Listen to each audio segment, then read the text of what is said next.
প্রতি ফসল মৌসুমের শুরুতেই আমরা দেশি বীজ বিনিময় উৎসব করে থাকি।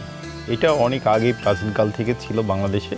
সেটাকে একটু একেবারে আনন্দের সাথে করা, কারণ দেশি বীজ একেবারে বিলুপ্ত প্রায়। এই কারণেই আজকে এই সামাজিক বীজ বিনিময় উৎসবে বাংলাদেশের বিভিন্ন প্রান্ত থেকে কৃষকরা তাদের দেশি বীজ সাথে করে নিয়ে আসবেন এবং এখানেও যে কৃষকরা দেশি বীজ সংরক্ষণ করে সেগুলোও একটা জায়গায় নিয়ে আসবেন এবং সেখান থেকে যার যা প্রয়োজন হয় এটা বিনিময় করবেন।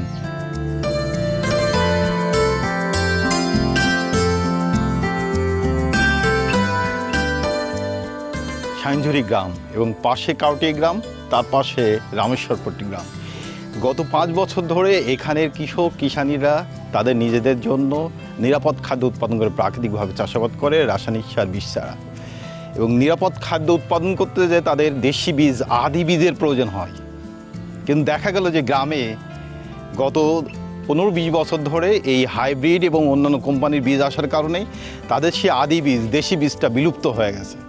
অর্থাৎ তারা নানা গ্রামে বাংলাদেশের বিভিন্ন জায়গা থেকে একটু একটু করে বীজ সংগ্রহ করে সেই বীজগুলো থেকে আবার নতুন করে বীজ উৎপাদন করছে। সেই বীজগুলোই সব এখানে আজকে নিয়ে আসছে কৃষক এখানে যেন পরস্পর বিনিময় করতে পারে। এই বিনিময়ের মধ্য দিয়ে এই আদি বীজ, এই দেশি বীজ বাংলাদেশে আবার টিকে থাকবে, এই গ্রামের মানুষের টিকে থাকবে। এর মধ্য দিয়ে বাংলাদেশের অন্য গ্রামের কৃষকরাও এখান থেকে বীজ নিয়ে যেতে পারবে।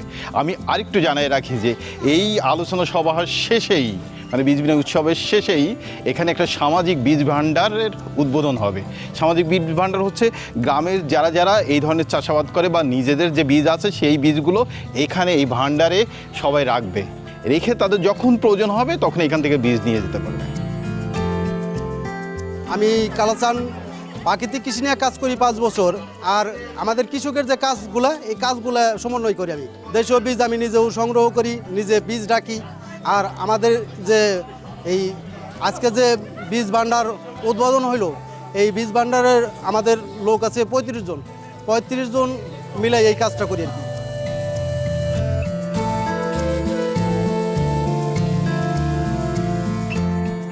একটা সময় আর কি আপনারা যখন ছোট ছিলেন তখন আপনার নানি দাদি বা আপনার মাদেরকে আসলে কিভাবে দেখতেন, কিভাবে বীজ সংরক্ষণ করতো? বীজ সংরক্ষণ করতে বাড়িতে গাছ বুনতো, মাচা করে উঁচা করে মাচা করতো। এখানে সিম, লাউ, কুমড়া, চাল কুমড়া এসব মানে বাড়িতেই বুনতো। তো ওইগুলো আবার করতো কি, কিছুটা খাইতো আর কিছুটা পাকাইতো। বাড়িতে বীজ রাখতো, বাড়িতে ওইগুলো মনে করো ভিতর থেকে বের করে তারপরে রোদ্রে শুকায়ে বোতলে কিংবা কৌটা মৌটার মধ্যে ভরে রাখতো। পরে আবার যখন সময় বোনার সময় হতো তখন আবার মনে করো বুনতো বা কাউরে দিত। এখানে সবাই নাকি বাড়িতে রাখে এবং বাকিটা নাকি আপনারা আবার মানুষকেও দেন? হ্যাঁ, অবশ্যই দেই।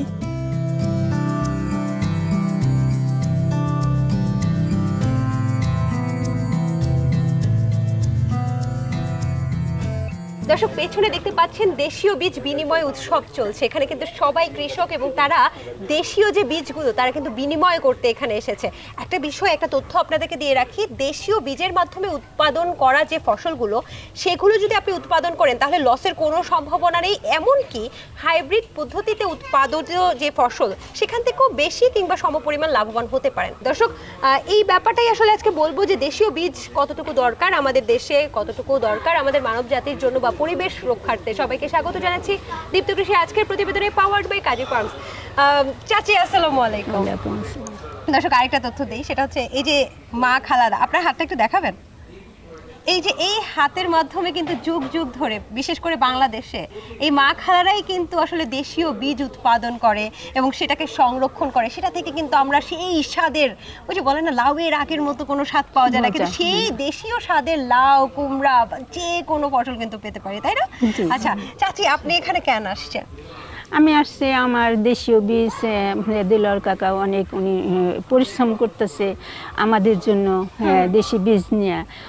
আমার অনেক ইচ্ছা, আমার এই দেশি সবজি আমার অনেক লাগানোর ইচ্ছা, কিন্তু আমি কারো হেল্প পাই না। চাচি, পাই না। দেশি সবজি বা দেশীয় বীজ কি দরকার? এখন তো হাইব্রিড আসে, হাইব্রিড করব। না না, দেশি বীজ যদি আমার সবচেয়ে দেহের উপকার হয় তাহলে আমার ওইটাই তো ভালো। বিষ জাতীয় খাবার না খাই আমি যদি দেশি সবজিও দেশি সার দিয়ে এমনি গোবর সার দিয়ে আমি এগুলা যদি উৎপাদন করতে পারি তাহলে আমার তো এটাই আমার সবচেয়ে ভালো। কিন্তু চাচি, মানুষ যে বলে যে দেশীয় বীজ থেকে ফসল উৎপাদন হলে নাকি পোকামাকড় লাগে। হ্যাঁ বলে, তার যেমন বিদেশি বীজ আছে ওগুলার যেমন প্রক্রিয়া আছে, ওষুধ বিষ আছে, কিন্তু দেশি বীজেরও ওই রকম একটা প্রক্রিয়া আছে। তাই? হ্যাঁ আছে। আমরা এটা দেলোয়ার কাকার কাছে যদি আমরা পরামর্শ নেই, উনি অবশ্যই আমাদের পরামর্শ দেবে। এ পর্যন্ত বীজ দিছেন? গতকালকে আমি মাত্র ডাটা বীজ দিছি। ধন্যবাদ চাচি, আশা করছি ভবিষ্যতে আরো বেশি পরিমাণ উৎপাদন করবেন। ঠিক আছে, আচ্ছা, ভালো থাকে। ঠিক আছে।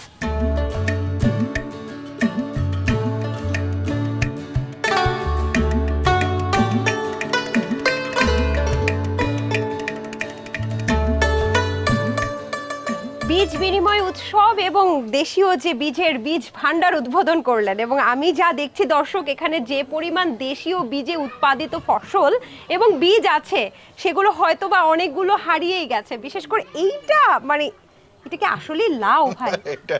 এটা লাউ, এবং এটা খুব অনেক লাউ ধরে এবং সারা বছর ধরে। এইটা কি জাতের লাউ? এটা দেশি লাউ। এই সেই স্বাদের লাউ বানাইলো মনে বৈরাগী, এই লাউই মনে বৈরাগী বানাইতো এই মানুষকে লাউ নাকি?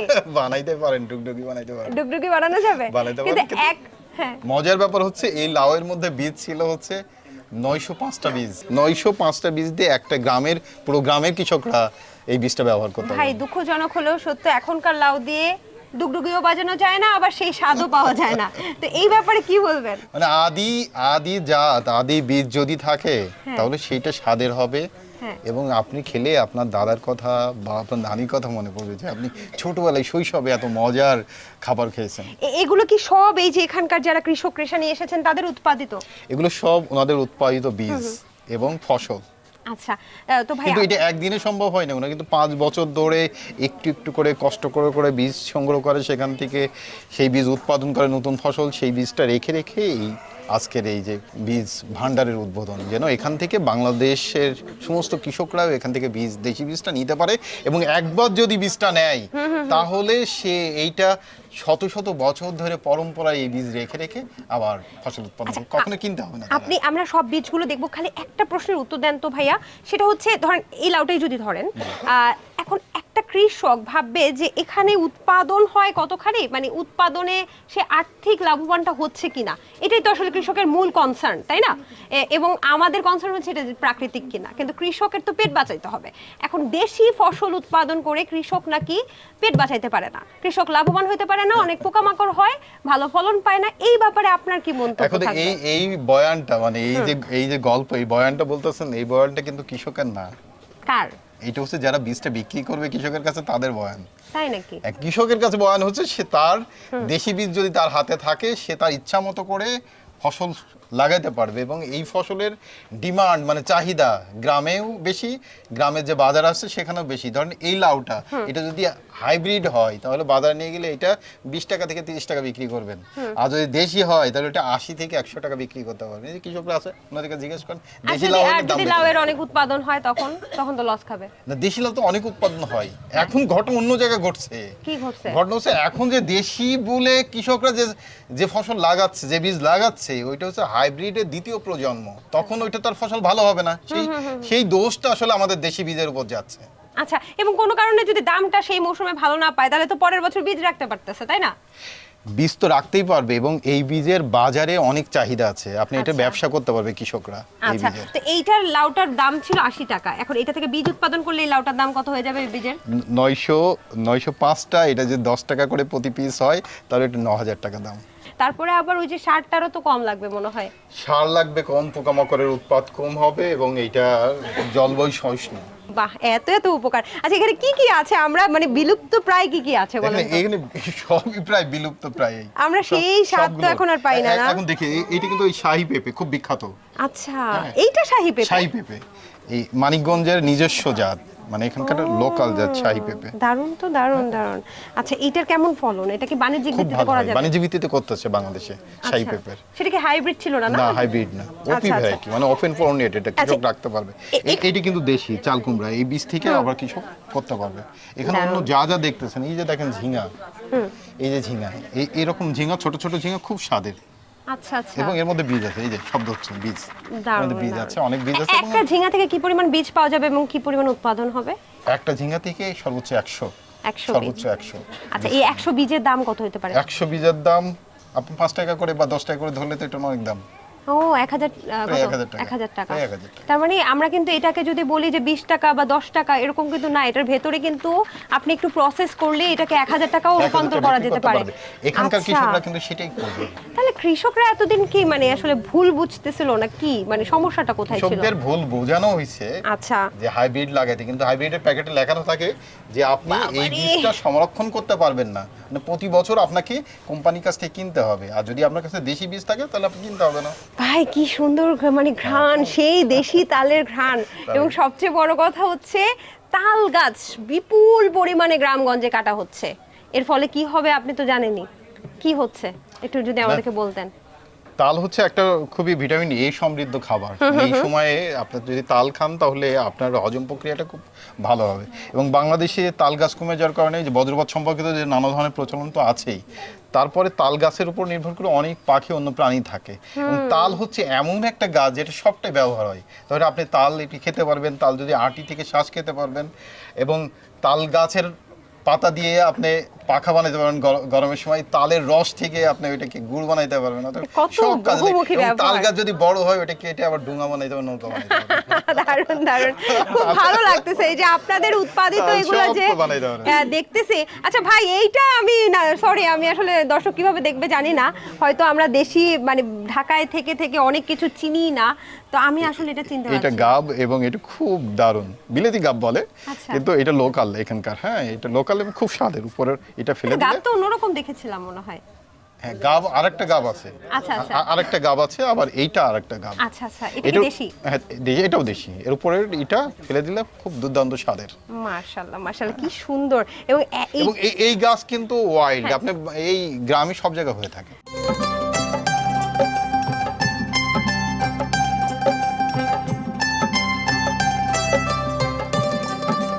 যে এই যে দেশীয় বীজ বা দেশীয় ফল কোনগুলো হারায় গেছে আপনাদের কি মনে হয় একটু বলেন দেখি। ধান হারাই গেছে, ধান হারায় গেছে, আগের মতো ধান। কালামানিক সাইটে আচ্ছা পরাঙ্গি ভাই, এই যে বলতেছে কৃষকরা ধান হারায় যাচ্ছে এবং তাদের তো অনেক কষ্ট হচ্ছে, আমি যতটুকু দেখছি চোখে মুখে একটা কষ্টের ছাপ। আসলে কি ধান হারায় গেছে? বাংলাদেশে এটা হচ্ছে নিম্নভূমি, গভীর পানির ধান ছিল, যেখানে বন্যা হইলে ফ্লাশ ফ্লাড হলে এর মধ্যে ধান হয়।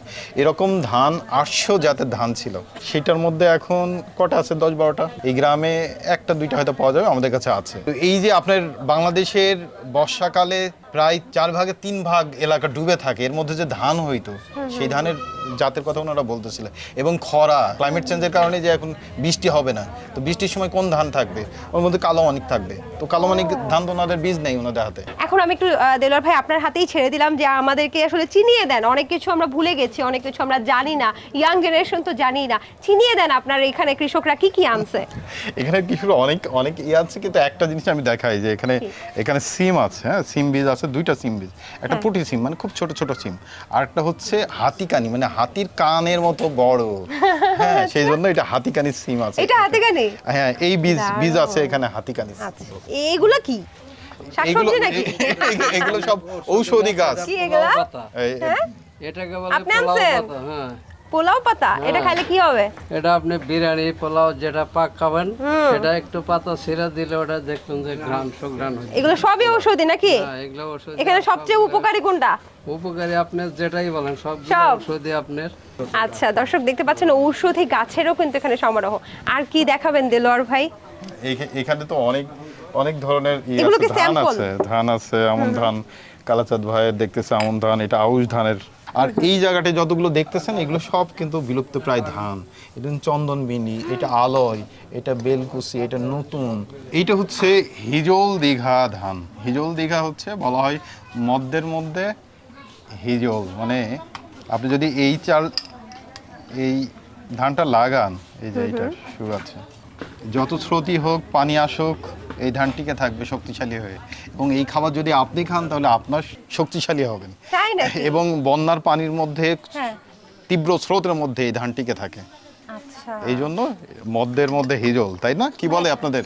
হ্যাঁ, হ্যাঁ, হিজল দীঘা হিজল ধান দীঘা। প্রচুর শক্তিশালী ধান না? হ্যাঁ, শক্তিশালী। আচ্ছা, কিন্তু একটা বিষয় তো চলে আসে এটা যে- দেখেন যে এটা জলের মধ্যে হতে পারে, হিজল গাছ যেমন জলের মধ্যে হয়, এই ধানটাও জলের মধ্যে হয়, সেজন্য হিজল দীঘা, ওই গাছের নাম অনুসারে এই ধানের নাম হিজল দীঘা। দারুণ দারুণ, একদম এবার- বলা যায় যে এগুলো হারিয়ে তো গেছে। হ্যাঁ, আর কি প্রত্যেকটা দেখবো এরকম আমরা? অনেক মজার মজার ধান আছে। এটা হচ্ছে বৈরাম সুন্দরী, এটা হচ্ছে বৈরাম সুন্দরী ধান? যুবরাজ, এটা হচ্ছে ভাষা, এটা হচ্ছে চামারা, এটা হচ্ছে রাজভোগ, মানে রাজার ভোগ করে, রাজার খাবার। এই রাজা জন্য খেত নাকি এটা? রাজার খেতে এটা খুব সুঘ্রাণ। দেখি তো রাজভোগটা হ্যাঁ, কেমন খুব ছোট দেখতে? ছোট ছোট এত ছোট ধান, ছোট ছোট কোনো ধান। কালে মনে হয় রাজা খাইতো নাকি? হ্যাঁ, না, রাজাই খাইতো এটা। হ্যাঁ, আসলে কোন রাজা খেত? দারুণ, দর্শক দেখুন কি ছোট ছোট একেবারে মিনিকেট চালের ধানের মতো লাগতেছে। হ্যাঁ, আচ্ছা দর্শক, যে পরিমাণ ধানের চমৎকার নাম, এইগুলো দিয়ে এক একটা মনে হয় উপন্যাস লিখে ফেলা যাবে, তাই না? কি সুন্দর সুন্দর নাম। কৃষকদের প্রথমেই যে প্রশ্নটা আসে দেশীয় বীজের ব্যাপারে, যে আসলেই কি বিদেশি জাতের বীজ বা হাইব্রিড বীজের মতো সমপরিমাণ ফলাফল পাবে কিনা, ফলনটা ঠিকভাবে পাবে কিনা? প্রথমত ভাবতে হবে যে আপনি যা যা চাষ করতেছেন, যে ধান, যে সবজি, এগুলো তো সব বিদেশ থেকে আসে নাই, এখানকারগুলো ক্রস ব্রিডিং করছে। এবং ধরুন বেগুনের কথা বলেন, বাংলাদেশে বেগুনের সবচেয়ে বড় বেগুন হচ্ছে তাল বেগুন। জামালপুরে, ইসলামপুরে এই বেগুনের কথা উল্লেখ আছে আরো প্রায় 150 বছর আগে, লিখিত আছে। এই বেগুনটা 6 কেজি পর্যন্ত হতে পারে, এবং চুলায় ওই বেগুন, চুলার মুখের মধ্যে দিয়ে যে ওইটা পুড়াবে, এর থেকেও চুলার মুখ থেকে বড় সাইজের হতে বেগুন। কিন্তু কৃষকরা যে বীজ উৎপাদন করবে সেইটা কি আসলে গুণগত মান ভালো হবে কিনা, বা সংরক্ষণ বা সঠিকভাবে সংগ্রহ করতে পারবে কিনা, এইটাও তো একটা আরে প্রশ্ন। ভাই, বীজ কৃষকরা যদি না রাখে শত শত বছর ধরে, 1000 বছর ধরে, আপনি বীজ পাইলেন কোথায় থেকে? ও তাই তো। বীজটা তো কৃষকই রাখছে, কোম্পানি রাখে নাই তো। এই বীজ তো কৃষক মালিক। আর শেষ জানতে চাই যে জমিটাতে এখন আসলে এখানে আপনাদের থেকে বীজ নিবে বা যেভাবেই বীজ নিক না কেন, দেশীয় বীজ করবে, সেই জমিটা কি এখন উপযোগী আছে দেশীয় বীজ করার জন্য বা দেশীয় ফসল করার জন্য? রাসায়নিক সারে নষ্ট হয়ে গেছে না সব জমি? জমি যেভাবে নষ্ট হয়েছে সেটাকে ধীরে ধীরে রিজেনারেট করা। লাভটা পাবে কত বছর পরে যদি শুরু আমাদের এখানে করে? কৃষকরা বলতেছে যে যদি সে ঠিকঠাক মতো নার্সিং করে, সঠিক পরিমাণ জৈব সার বা প্রাকৃতিক সার দেয়, তাহলে প্রথম বছর থেকেই ফলনটা ভালো পাবে। তৃতীয় বছরে যে হাইব্রিড বা রাসায়নিক সার থেকে বেশি ফলন পাবে। আমাদের কৃষক আছে, ওনারা এখন জিজ্ঞেস করুন, কত ওনাকে বছর ধরে জিজ্ঞেস করুন। করতেছেন আপনারা? আনুমানিক 5 বছর। তার মানে কি ফলনটা পাচ্ছেন ঠিকঠাক ভাবে? এখন ঠিকঠাক ভাবে পাচ্ছেন। দামটা ভাই আলাদা বাজার আছে নাকি নিরাপদ খাবারের জন্য? নিরাপদ খাবারের আলাদা বাজার গ্রামেও আছে। আপনি এখানে নিয়ে আসেন, যদি রাসায়নিক সার বীজ দেন, দেখবেন যে এখান থেকে বিক্রি হয়ে যাবে। গ্রামের বাজারও বিক্রি হবে, শহরে, ছোট শহরে, বড় শহর, এবং সারা বাংলাদেশে আমাদের প্রাকৃতিক কৃষক সমাজ নামে একটা নেটওয়ার্ক আছে। সেই নেটওয়ার্কের অধীনে ঢাকায় একটা আউটলেট, প্রাকৃতিক কৃষি বিপণন কেন্দ্র, সেখানে বিক্রি হয় নিরাপদ খাবার। খুব ভালো লাগলো আপনাদের এই নীরব আন্দোলন, প্রকৃতিকে আবার ফিরিয়ে আনার আন্দোলন, আবার এই ফলনের জোয়ার, দেশীয় বীজের জোয়ার, এগুলো সফল হোক। ঠিক আছে, কি পারবেন না? আপনাদের হাত ধরেই তো এগিয়ে যাবে নাকি? হ্যাঁ, ঠিক আছে, ভালো থাকেন তাহলে। আসসালামু আলাইকুম, সবাইকে অনেক অনেক শুভকামনা। আপনারাও ভালো থাকেন, দীপ্ত কৃষি ভালো থাকুক, টিম সবার জন্য শুভকামনা। কৃষি বিষয়ে যে কোনো তথ্য জানতে ও জানাতে লিখতে পারেন এই ঠিকানায়। দীপ্ত কৃষি, প্লট 7/A/গ, তেজগাঁও শিল্প এলাকা, ঢাকা 1208। আপনারা চাইলে ইমেল করতে পারেন krishi@dipto.tv এই ঠিকানায়, অথবা ফোন করতে পারেন 0178-768-2832 নম্বরে। শুক্রবার ছাড়া প্রতিদিন সকাল 9টা থেকে বিকেল 5টা পর্যন্ত। আমাদের মধ্যে অনেকে আমরা যেটা করি, পুষ্টি চাহিদা মেটানোর জন্য আমরা বিদেশি ফল বা ফসলের উপর নির্ভরশীল হয়ে যাই। কিন্তু একটা বিষয় জেনে রাখেন যে আপনি যে এলাকায়, যে অঞ্চলে বসবাস করছেন, জন্মগ্রহণ করেছেন, সেখানকার ফসল বা ফল আপনার পুষ্টি চাহিদা যতটুকু মেটাবে, তার থেকে বেশি বিদেশি ফসল বা ফল আপনার পুষ্টি চাহিদা মেটাবে না ভাই। এটাই চরম সত্য কথা। তাই এখন সময়ের দাবি দেশীয় ফসলগুলোকে আবারও ফিরিয়ে আনা। যেই স্বপ্নটা দেখছে দেলোয়ার ভাই, এবং দেলোয়ার ভাইয়ের স্বপ্নকে সহযাত্রী হিসেবে নিচ্ছে আরও অনেক কৃষকেরা। কৃষকেরা।